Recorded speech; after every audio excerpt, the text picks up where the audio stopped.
ஆடின காலம் பாடின வாயும் யாருக்கு சும்மா இருக்குதோ இல்லையோ, ஆங்கிலேயர்களுக்கும் பிரெஞ்சுக்காரர்களுக்கும் சும்மாவே இருக்கிறது இல்லை.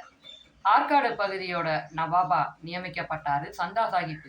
அவரை எதிர்த்து நம்ம ஆங்கிலேயர்கள் முகமது அலிக்கு சப்போர்ட் பண்ண, பிரெஞ்சோ சந்தா சாஹிப்புக்கு சப்போர்ட் பண்ணி சந்தா சாஹிப் இறக்கிறதுக்கு முகமது அலியும் ஆங்கிலேயர்களும் காரணமாயிட்டாங்க.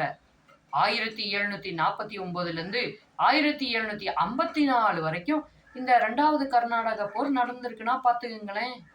இந்த பக்கம் ஹைதராபாத்தில் ஒரே சண்டைங்க. நாசிர் ஜங் ஒரு பக்கம், முசாபர் ஜங் ஒரு பக்கம். நம்ம ஆங்கிலேயர்கள் சும்மா இருப்பாங்களா? நாசிர் ஜங்குக்கு சப்போர்ட்டாக போனாங்க. பிரெஞ்சுக்காரங்க முசாபர் ஜங்குக்கு சப்போர்ட்டாக போனாங்க. இங்கே பிரெஞ்சு ஜெயிச்சிருச்சுங்க. முசாபர் ஜங்கு ஹைதராபாத்தோட நிஜாம் ஆயிட்டாரு. நாசிர் சங்கு இறந்து போயிட்டாரு.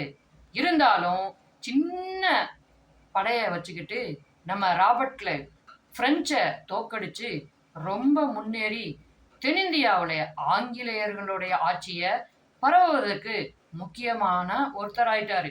இதை பார்த்த பிரெஞ்சு கவர்மெண்ட் என்ன பண்ணிட்டாங்க, ஏப்பா டியூப்ளே நீ நம்ம நாட்டுக்கே திரும்பிடு அப்படின்னு சொல்லிட்டாங்க. கடைசி 1754ஆம் ஆண்டு பாண்டிச்சேரி உடன்படிக்கையின்படி இந்த 2வது கர்நாடக போர் முடிவுக்கு வந்துச்சு.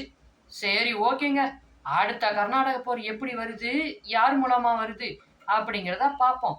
இதுக்கு இடையில 1749வது ஆண்டு ஒரு போரும் 1751வது ஆண்டு ஒரு போரும் நடந்திருக்கு. அதெல்லாம் எங்க நடந்துச்சுங்கிறத கமெண்ட்ல சொல்லிருங்க. சப்ஸ்கிரைப் பண்ணிக்கங்க. கருத்துக்களை கமெண்ட்ல சொல்லுங்க. ஷேர் அண்ட் லைக் பண்ணிட்டு நம்ம சேனலை சப்போர்ட் பண்ணுங்க. நிறைய வீடியோஸ் உள்ள இருக்கு. நல்லா படிங்க, நல்லதையே படிங்க. பாய்.